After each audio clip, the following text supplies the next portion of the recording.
સુરતના વરાછામાં ગેરકાયદે ગર્ભપાતના રેકેટનો પર્દાફાશ થયો છે। મમતા મલ્ટી સ્પેશિયાલિટી હોસ્પિટલમાં આ નેટવર્ક ચાલતું હોવાનો ખુલાસો। ફાર્માસિસ્ટ ગેરકાયદે ગર્ભ પરીક્ષણ કરી ઓપરેશન કરતો હોવાનો પણ આરોપ લાગ્યો છે। રામગોપાલ ક્વોલિફાઈડ ડોક્ટર ન હોવા છતાં તે ઓપરેશન કરતો હોવાનું પણ ખુલ્યું છે। હોસ્પિટલમાંથી 3 સગર્ભા મહિલાઓ પણ મળી આવી છે। કચરાપોતું કરતી મહિલા કર્મચારીએ આ ભાંડો ફોડ્યો છે। પોલીસે રેડ કરતા જ હોસ્પિટલમાં અફરાતફરીનો માહોલ પણ સર્જાયો હતો। 3માંથી એક ગર્ભવતી મહિલા ભાગી છૂટી છે।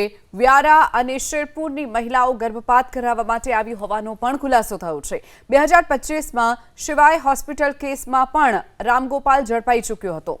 વધુ વિગતો સાથે સંવાદદાતા ધનરાજ બાકલે આપણી સાથે જોડાઈ ગયા છે। ધનરાજ, જે રીતે હોસ્પિટલમાં ખોટી રીતે ગર્ભપાત થતું હોવાનો ખુલાસો થયો છે, શું વિગતો? જી બિલકુલ, વરાછા વિસ્તારમાં આવેલી મમતા મલ્ટી સ્પેશિયાલિટી હોસ્પિટલનો મોટો ભાંડો ફૂટ્યો છે। અગાઉ પણ આ જ હોસ્પિટલની અંદર કાર્યવાહી કરવામાં આવી હતી। જે પ્રમાણે દીકરીઓની જે રીતે જે સંખ્યા છે એ દીકરાઓની તુલનાએ ખૂબ જ ઓછી છે, છતાં પણ બે રોકટોક ગર્ભ પરીક્ષણ અને ભ્રૂણ હત્યા છે એ ચાલી રહ્યું છે।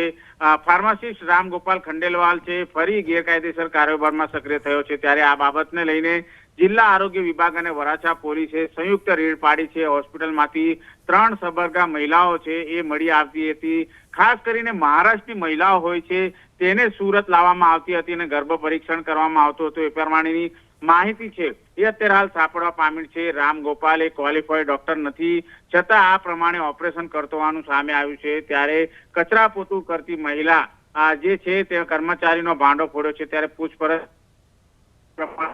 પ્રમાણે અત્યારે હાલ તપાસ કરવામાં આવી રહ્યો છે। ત્યારે વતી મહિલા છે એ ભાગી છૂટી હતી અને 2 મહિલાઓ નવી સિવિલ હોસ્પિટલ ખસેડવામાં આવી હતી। જે રીતે અત્યારે માહિતી મળી રહી છે, મહારાષ્ટ્રના શેરપુરમાં મહિલાઓ ગર્ભપાત માટે આવતું હોવાનું ખુલ્યું છે।